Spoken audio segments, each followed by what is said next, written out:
Oke, selamat pagi, selamat berjumpa lagi. Assalamualaikum warahmatullahi wabarakatuh. Hari ini kita akan belajar tentang ChemCat, ya, terutama pada bagian separator atau pemisahan. Hal pertama yang akan kita pelajari pada kesempatan kali ini adalah shortcut distillation. Jadi sebenarnya di ChemCat itu ada dua jenis distilasi yang bisa digunakan. Yang pertama adalah shortcut, kemudian ada juga di sini ada SIDS atau tower. Nah, bedanya dari ketiga ini terlihat dari jenis penggunaannya. Kalau SIDS itu lebih banyak digunakan pada simulasi untuk petrochemical, sedangkan untuk tower ini pada oil and gas. Kemudian yang untuk shortcut distillation ini digunakan untuk menentukan jumlah tray, kemudian feednya akan masuk pada tray berapa, kemudian laju alir dari distilat maupun produk, suhunya, kemudian jumlah reflux rasio yang kita tentukan atau kita inginkan agar sesuai dengan spesifikasi dari simulasi yang akan kita jalankan. Oke. Yang pertama kita akan praktek dulu untuk shortcut distillation. Oke, ini shortcut distillation, saya drag ke halaman simulasi seperti ini. Nah, shortcut distillation ini sebenarnya biasanya digunakan untuk preliminary design. Jadi sebelum kita melakukan simulasi ke SIDS distillation maupun tower, itu kita menggunakan shortcut distillation terlebih dahulu. Karena apa? Karena nanti ketika kita di SIDS distillation ini, kita akan diminta inputan jumlah tray di sini. Padahal kita belum tahu jumlah traynya itu berapa. Nah, cara untuk mendapatkan jumlah traynya, kita mensimulasikan dulu dengan shortcut distillation. Ketika hasil simulasi dari shortcut distillation ini sudah konvergen, maka hasilnya nanti akan bisa kita gunakan untuk mensimulasikan distilasi dengan cara menggunakan SIDS dan tower seperti itu. Nah, dari distilasi SIDS maupun shortcut ini persamaan yang digunakan juga berbeda. Nah, asumsinya apa? Asumsi di shortcut distillation ini kita asumsikan pada keadaan ideal. Jadi semuanya liquidnya dan macam-macam itu masih dalam keadaan ideal. Tapi nanti ketika masuk di shortcut distilasi, keseimbangannya itu akan berbeda karena di shortcut distillation dia menggunakan metode FUG atau Fenske, Underwood, dan Gillian, di mana digunakan untuk menentukan jumlah tray, kemudian reflux, dan feed akan masuk pada tray yang keberapa. Nah, untuk yang distilasi SDS maupun tower, dia menggunakan metode rigorous distillation. Jadi persamaan yang digunakan sudah berbeda, sehingga nanti akan menghasilkan kesetimbangan fase yang berbeda antara kedua ini. Nah, untuk simulasi plan yang sebenarnya, biasanya kita tidak memakai yang shortcut distillation. Seperti yang saya sampaikan tadi, untuk shortcut distillation ini hanya untuk preliminary design. Jadi hanya untuk desain awal aja, untuk membantu seperti itu. Nah, ketika kita melakukan simulasi plan, yang kita pakai adalah yang SIDS ataupun tower seperti itu. Tapi stepnya sebelum kita bisa mensimulasikan di SIDS maupun tower, kita harus melalui step di shortcut distillation terlebih dahulu. Oke, ini saya hapus dulu yang untuk SIDS distillation. Kita mulai dulu yang di shortcut distillation. Nah, shortcut distillation ini bisa kita gunakan untuk menentukan tray maupun reflux ratio pada multi komponen distillation. Jadi tidak hanya terbatas pada binary distillation seperti yang kita pelajari di UTK 3, yaitu distilasi biner. Misalkan kita hanya punya dua komponen, contohnya misalkan etanol dengan air, metanol dengan propanol, benzen dengan toluan. Karena apa? Pada kenyataannya di industri itu tidak mungkin kita menemukan distilasi biner. Nah, contoh yang paling gampang adalah misalkan kita pada pabrik bioetanol. Bioetanol itu kita tahu bahwa proses pembuatannya dari fermentasi. Nah, fermentasinya itu akan menghasilkan etanol. Etanol yang dihasilkan dari produk fermentasi itu maksimal hanya sekitar 14%. Nah, sisanya apa? Sisanya itu macam-macam. Ada fusel oil, ada isopropanol, propanol, triser butanol, air, macam-macam. Nah, jadi nggak mungkin kan kita mendapatkan sparasi yang hanya dua komponen aja. Kalau sparasi hanya dua komponen aja, itu pabriknya sangat untung sekali ya kalau kita mendapatkan simulasi atau mendapatkan produksi atau hal yang harus kita pisahkan hanya terdiri dari dua komponen. Itu sangat jarang sekali kita jumpai seperti itu. Maka pada kesempatan kali ini kita akan langsung mencoba menggunakan multi komponen. Ya. Kita akan memakai tiga komponen. Oke, kita akan memakai BTX yaitu benzen, toluen, dan parasilen. Oke, pertama kita inputkan dulu komponennya. Kita mulai dari benzen. Ini saya urutkan dari komponen dengan titik didih terendah ya. Benzen, kemudian saya tambahkan toluen. Kemudian saya tambahkan juga parasilen. Nah, di sini. Nah, benzen, toluen, dan parasilen ini sudah urut seperti dengan titik didihnya mereka ya. Jadi benzen itu yang paling rendah, toluen yang di middle atau di tengah, kemudian parasilen yang titik didihnya paling tinggi. Oke, di sini. Nah, kita langsung oke aja di sini. Nah, di sini oleh Camcat disarankan untuk memakai NRTL. Maka kita pakai defaultnya aja, kita pakai NRTL di sini. Nah, kita cek di sini karena nanti kemungkinan kita akan memakai suhu yang tinggi, kita gunakan vapor viscosity-nya atau correction untuk vapor viscosity-nya menggunakan SRK di sini. Kita klik oke. Nah, di sini pastikan karena nanti kita akan banyak bersinggungan dengan vapor liquid equilibria, di sini kita pastikan dulu binary interaction parameter untuk masing-masing komponen ini sudah ada. Nah, kebetulan di sini di database Camcat itu sudah ada semua. Ini untuk NRTL, nilai A12, A21, kemudian nilai alfanya sudah lengkap. Jadi kita tidak perlu melakukan regresi ulang. Oke. Kita lanjutkan. Oke. Nah, di sini saya tambahkan satu feed, kemudian saya tambahkan dua produk, yaitu untuk distilat sama bottom produk. Oke. Saya hubungkan terlebih dahulu.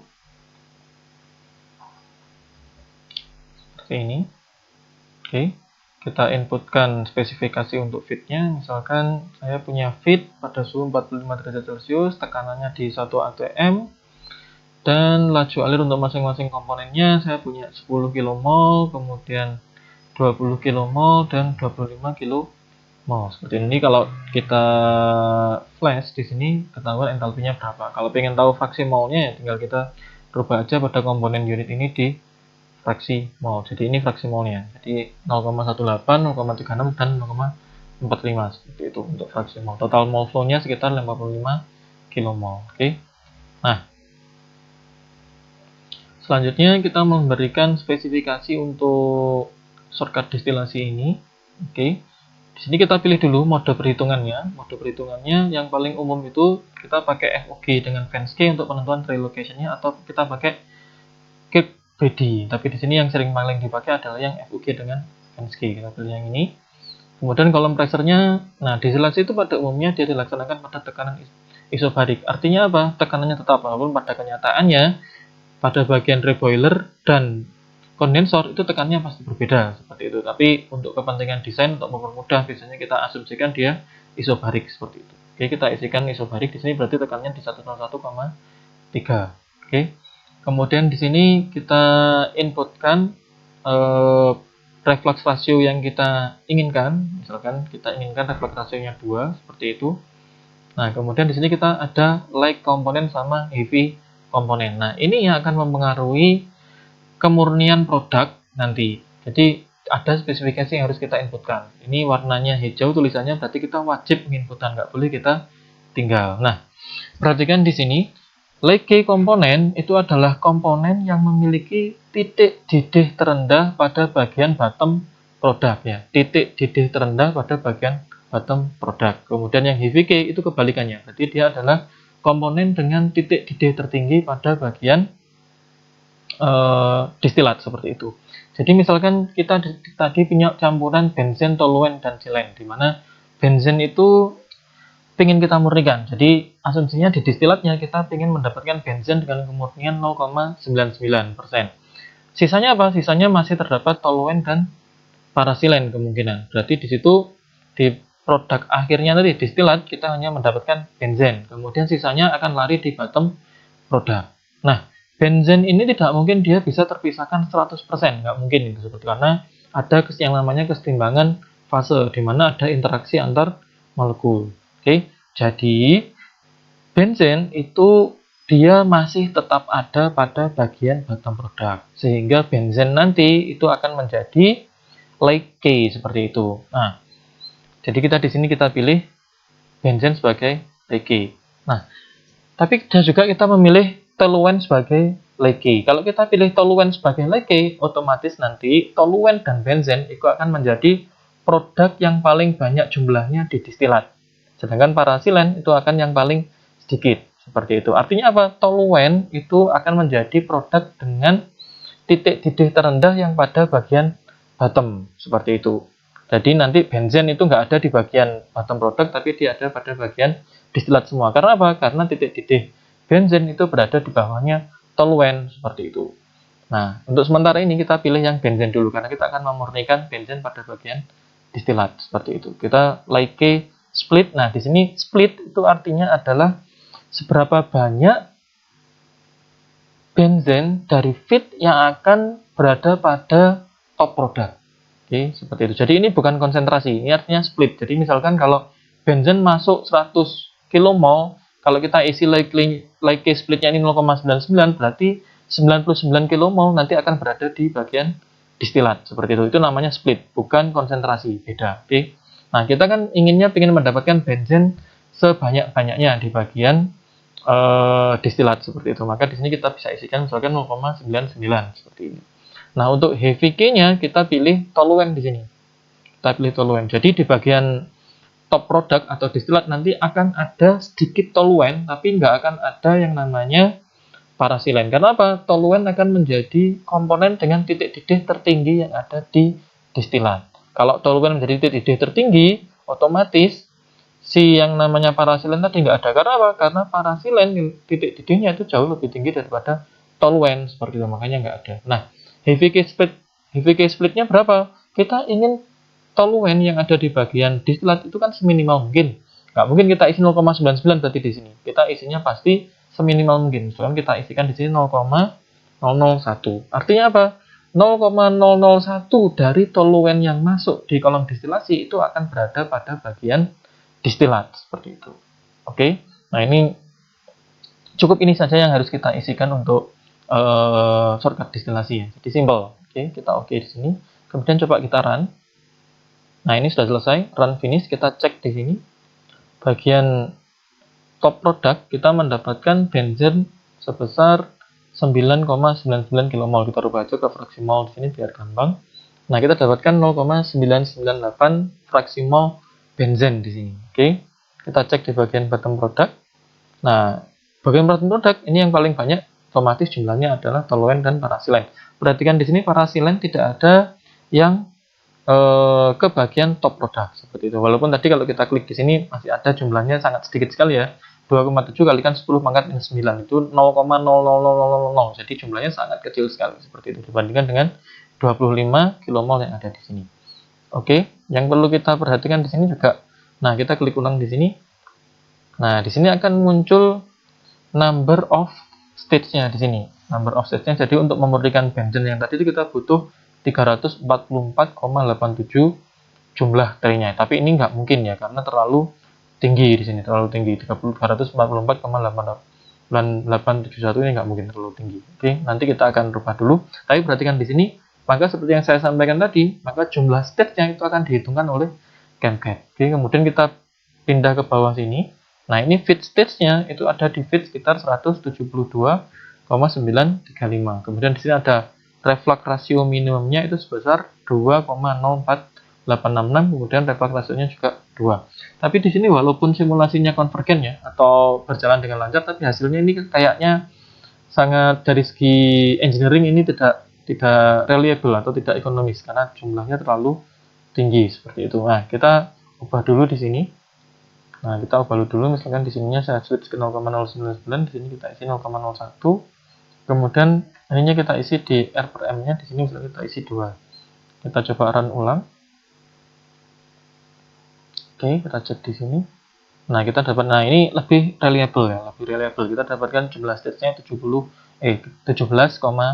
kemudian feed stage-nya ada di 9, kemudian reflux rasio minimumnya di 2, kemudian reflux rasio calculated-nya. Nah, ini nanti yang akan kita masukkan pada spek di distilasi 3,9. Yang perlu kita catat ini ya. Jumlah stage-nya berapa, feed-nya stage masuk ke berapa, kemudian reflux rasionya berapa. Ini harus kita ingat. Oke. Kemudian kita cek juga di sini, mungkin nanti akan kita perlukan. Nah, di sini jumlah benzen yang kita peroleh itu hanya 98%, dengan total flow untuk distilat adalah 10 kmol seperti itu. Di bagian bawahnya kita juga lihat di sini, kita dapatkan jumlah total flow-nya ada 44,8 dengan molar fraksi dari toluennya itu sebesar 0,44. Oke. Nah, dari data ini nanti kita akan coba simulasikan menggunakan distilasi ACDS tower. Oke, kita pindah ke sini. Nah, ini kita klik di sini ACDS tower, feed-nya kita tambahkan di sini, produk, kemudian bottom produk kita hubungkan ke sini.